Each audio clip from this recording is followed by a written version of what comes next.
আসসালামু আলাইকুম। প্রিয় দর্শক, আমি কাব্য। আমিও বলতে চাই প্ল্যাটফর্ম থেকে আবারও হাজির হয়ে গেলাম প্রতিদিনের মতো। আমাদের সাথে আজকে অতিথি রয়েছেন, যিনি হচ্ছেন সাইদ ভাই। আসসালামু আলাইকুম সাইদ ভাই। ওয়ালাইকুম ভালো সালাম। আছেন আপনি? আলহামদুলিল্লাহ ভালো আছি। আপনি আচ্ছা, কেমন আছেন? আলহামদুলিল্লাহ। তো আসলে আহ, দেখলাম আপনি এখানে মানে বসে আছেন চুপচাপ। হুম।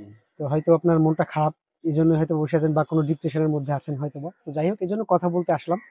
তো আসলে আমাদের পেজটা হচ্ছে আমিও বলতে চাই প্ল্যাটফর্ম পেজ। এখানে আপনি চাইলে আপনার মন খুলে নির্দ্বিধায় যা ইচ্ছা বলতে পারবেন, কোনো বাধা নাই।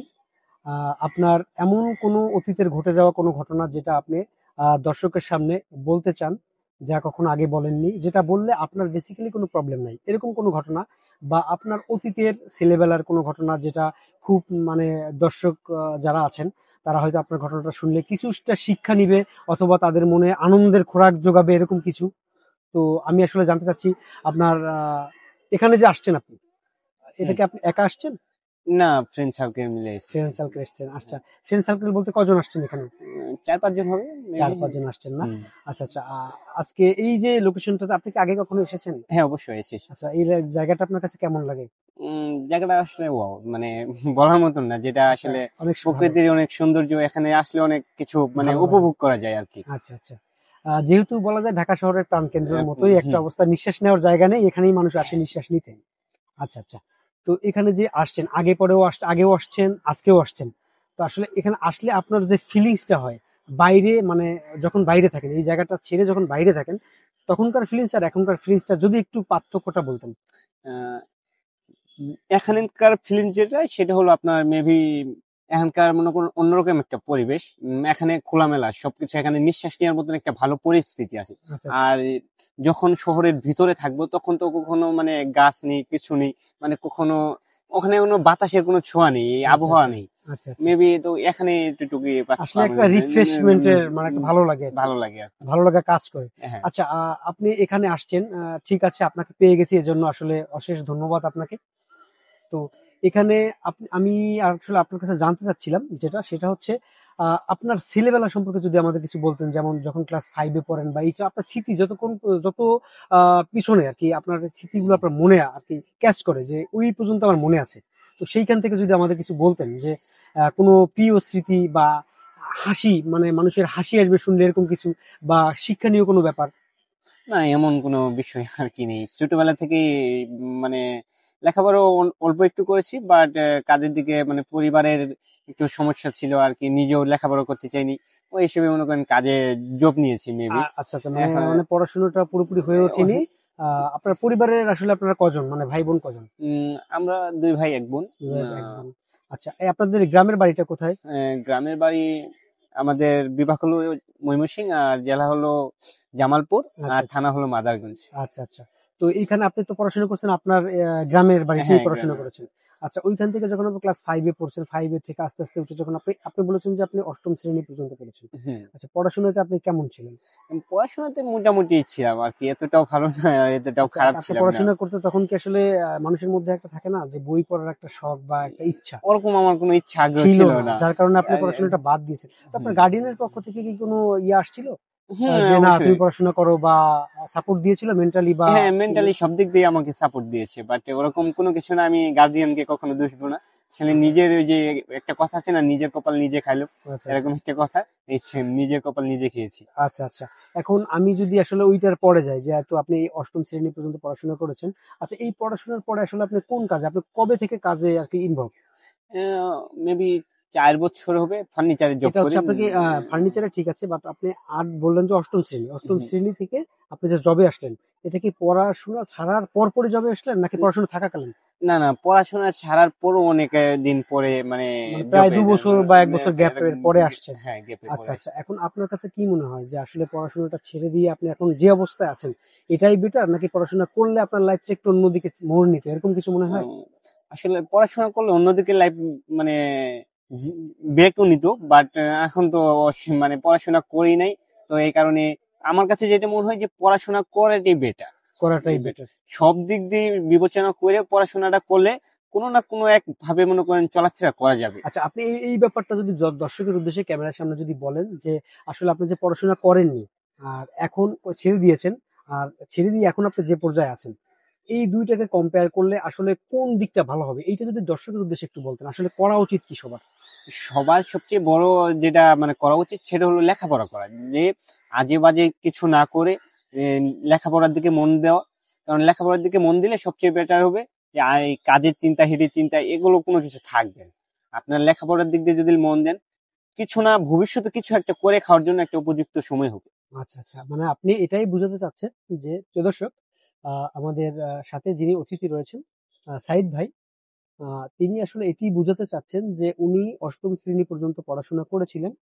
এরপর থেকে একটা সময় উনি পড়াশোনা ছেড়ে দিয়েছেন। ছেড়ে দেওয়ার দীর্ঘ একটা গ্যাপ এর পরে উনি একটা জবে ঢুকেছেন।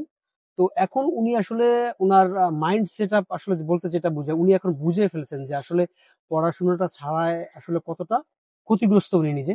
তো হয়তোবা এই পড়াশোনাটা উনি যেটা বললেন, ওনার ফ্যামিলির একটু প্রবলেমের কারণে ওনাকে পড়াশোনাটা ছাড়তে হয়েছে। প্লাস ওনার নিজেরও কিছুটা অনীহা ছিল, উনি যেটা স্বীকার করেছেন। তো উনার আপনাদের প্রতি, মানে দর্শক আপনাদের প্রতি একটা মেসেজ, সেটা হচ্ছে আসলে পড়াশোনা করলে আসলে লাইফের একটা জায়গায় পৌঁছানো সম্ভব, যেটা পড়াশোনা না করে সেখানে পৌঁছানো কখনোই সম্ভব না। আজকাল বর্তমান সমাজে যদি চলতে যান বা কোনো একটা কিছু করতে যান, সেখানে অবশ্যই শিক্ষিত যে একটা ব্যাপার, পড়াশোনার যে একটা ব্যাপার, এইটা থাকা অবশ্যই জরুরি। কারণ এইটা না থাকলে আসলে আপনি নিজেকে কোথাও দাঁড় করাতে পারবেন না। তো সাইদ ভাইয়ের কথায় আসলে এটাই উঠে আসছে। তো প্রিয় দর্শক, আবারও সাইদ ভাইয়ের কাছে চলে যাচ্ছি। তো ভাইয়া, বিষয়টা হচ্ছে যেহেতু আপনি ছেড়ে দিয়ে এখন আপনার কর্মে আপনি আছেন, তা আসলে কর্ম নিয়ে আপনি কতটুকু স্যাটিসফাইড, বা আপনার কর্ম আপনাকে কতটুকু হেল্প করছে আপনার লাইফে চলার জন্য? আমার লাইফে কর্ম অনেক হেল্প করছে। এটা বেছে কি যেটা ভালো মনে হয়েছে, যে আমার কাছে যে কর্ম আমি বর্তমানে করছি, আমার কাছে আমার কর্মটা অনেক হেল্প করেছে, যেটা আসলে বলার মতন না। কারণ যখন ওই যে দেওয়ালে পিঠ থেকে যায়, তখন কিন্তু মানুষ আসলে এদিকে এইসবই কাজ করে যে আচ্ছা, এখন যাই হোক, কোনো কর্মই ছোট না, আমি হুম সেটাকে ছোট করে বলছি না বা দেখছি না, বা দর্শক আপনারাও আসলে বিষয়টা হয়তো জানবেন যে কর্ম যেটাই হোক না কেন, কর্ম, প্রত্যেকটা কর্মর মান কিন্তু সমান, কোনোটাকে ছোট করে দেখার আসলে অবকাশ নেই, আর দেখা উচিত না। তো যাই হোক, আমি যেটা বলতে চাচ্ছিলাম শাহিদ ভাই, সেটা হচ্ছে আপনার কর্ম আপনাকে কতটুকু হেল্প করছে বলতে বুঝাচ্ছি যে আপনি আসলে যখন কর্মে আছেন, অবশ্যই বিয়ে তো মনে হয় যে করেননি, না না, আনমেরিড মেরিট আছেন। মেরিট ম্যারিড, বিয়ে করেছেন। ও আচ্ছা আচ্ছা, চমৎকার আসলে। প্রিয় দর্শক, চমৎকার একটি গল্প আমাদের সামনে আসবে ইনশাল্লাহ, আশা করছি। আসলে জানতাম না যে সাইদ ভাই বিয়ে করেছেন, তো এই ব্যাপারটা আমরা জানবো। তো আমি আসলে বলতে চাচ্ছি, ওই যে আপনার কর্মটা আপনার পরিবারকে কতটুকু হেল্প করছে, আসলে আপনার আর্নিং যে সোর্সটা, যে কাজটা আপনি করছেন, এইটা আপনার পরিবারকে কতটুকু হেল্প করছে, এইটা যদি একটু বলতেন, যে আসলে আপনি ফুল স্যাটিসফাইড কিনা, যে আসলে আপনার যে এই আর্নিংটা হচ্ছে, এটা দিয়ে আপনার পরিবার, আপনার পিতামাতা, বা আপনার যে বললেন বিয়ে করেছেন, এটা পরিপূর্ণভাবে চলছে কিনা, বা আপনি টেক কেয়ার করতে পারছেন কিনা ঠিক মতো, এই সম্পর্কে যদি একটু বলতেন। ঠিক মতন টেক কেয়ার তো অবশ্য করতে পারছি না, মানে মেবি আমার যে টাকা ইনকাম, এভাবে মানে পরিবার নিয়ে থাকা খুবই কষ্ট। খুবই আহ, কষ্টকর। কারণ অল্প টাকা বেতনে মানে 4-5 জন ফ্যামিলির ভিতরে একজন থাকলে, ওরকম ভাবে ইনকাম করলে মনে করেন চলে না সবার মাঝে। হ্যাঁ, সাইদ ভাই যেটা বলছিলেন, আহ, ওরকম ভাবে আসলে আমরা ওরকম ভাবে সেটেল হতে পারিনি এখনো। ইনশাল্লাহ সামনে মোটামুটি যদি ইনকাম আরো বাড়াই করতে পারি, তাহলে হয়তো পরিবার নিয়ে ভালো মতো থাকতে পারবো ইনশাল্লাহ। আপনার কাছে কি মনে হয়, আপনি এখন যে প্রফেশনে আছেন, এই প্রফেশন থেকে আপনার ইনকামিং যে সোর্সটা, মানে ইনকামের যে লিমিটটা, এটা কি বাড়ার পসিবিলিটি কতটুকু আছে? কতটুকু বলতে, এটা 100-র ভিতর 100 আছে। মানে বাড়বে, হ্যাঁ, এটা আপনি বাড়বে, শিওর? শিওর। তার মানে আপনার আর্নিং সোর্স এখন যেখানে আছে, অবশ্যই এটা ডেভেলপ করবে। ডেভেলপ করবে। আহ, এটা আসলে এটা আমিও, শুধু নিজের মানে নিজের উপর ডিপেন্ড করবে। আচ্ছা, আপনার কাজের উপরে জাস্ট, হ্যাঁ, এটা আপনার অভিজ্ঞতা প্লাস এটা। যাই হোক, আমাদের কাছ থেকেও, আমার প্রিয় দর্শক আপনারাও দোয়া করবেন যাতে ভাই যে প্রফেশন আছে, তার প্রফেশন থেকে সে আরো আহ, উচ্চ স্তরে পৌঁছাক, তার যে ইনকামিং সোর্সটা এটা আরো ডেভেলপ করুক, যাতে তার পরিবার নিয়ে, পরিজন নিয়ে সে খুব সুন্দরভাবে, সচ্ছলভাবে থাকতে পারে। এই দোয়া আসলে আপনারা করবেন, আমাদের কাছ থেকে অবশ্যই আমরা তাকে দোয়া করছি তার জন্য। সে যেন তার লাইফে যে যেখানে আছে, সেখান থেকে যেন তার কর্মজীবনে যেন তার উন্নতি আসে, সাফল্য আসে। তো যাই হোক, প্রিয় দর্শক, এরপর সাইদ ভাই, যেটা বলতেছিলাম, যে আপনার কর্ম নিয়ে তো আপনি সন্তুষ্ট। আলহামদুলিল্লাহ। তো আপনি সন্তুষ্ট, আমরাও অবশ্যই সন্তুষ্ট। তো আসলে আপনি যে বিয়ের কথাটা বললেন, যে আপনি আসলে বিয়ে করেছিলেন, এই বিষয়টা তো আসলে স্কিপ করে গেছিলাম প্রথমে, হয়তো জানিনি। তো আপনি যদি বিয়ের ব্যাপারটা বলতে, বিয়ের ব্যাপারের আগে যদি একটু আমি যাই, সেটা হচ্ছে আপনি অষ্টম শ্রেণীর পরে যে গ্যাপটা ছিল, ওই গ্যাপটাতে আসলে আপনি কিভাবে সময়টা কাটাতেন? উম ওই সময় আর কি মনে করেন, খাওয়া দাওয়া করতাম, ঘুরে বেড়াতাম, ফ্রেন্ড সার্কেল আড্ডা, জাস্ট আড্ডাতে। আড্ডাতেই সারাদিন চলে যাইতো আচ্ছা, এরকম। আপনি কি কোনো মানে ওই সময়টা থেকে আপনি কি কোনো কি বলা যায় যে মানুষ অনেক সময় আছে না যে ফ্রি টাইম পাচ্ছি, আমি একটা হাতের কাজ বা কোনো একটা কিছু শিখি, এরকম কোনো কর্মে বা এরকম কোনো একটা মানে আপনার মধ্যে থেকে কোনো এরকম একটা ইয়া ছিল কিনা, না চিন্তা যে না আমি এরকম, কিছু একটা শিখে রাখি? না এরকম কোনো চিন্তা আমার মাঝে ছিল না। আমার শুধু জাস্ট আড্ডা দেওয়া আর ঘোরা ফিরে বেড়া, এরকম জাস্ট, এরকম চিন্তা ছিল না যে নিজের কোনো হাতের কাজ শিখবো কিংবা করবো, এরকম কোনো ইচ্ছা আগ্রহ ছিল না। আচ্ছা, আমার কাছে মানে প্রিয় দর্শক আপনারা দেখবেন বিষয়টা একটু অ্যাড করছি। সেটা হচ্ছে আহ, যদি আপনি যে অবসর সময়টা পেয়েছিলেন এই সময়টাতে যদি আপনি কোনো একটা কিছু শিখে রাখতেন, আপনার কাছে কি এটা একটা প্লাস পয়েন্ট বা একটা ভালো ভবিষ্যতের জন্য ভালো হতো বলে আপনার কাছে কি মনে হয় আসলে? উচিত ছিল কিনা ওই সময়টা ওই কাজে কাটানোর জন্য? অবশ্যই।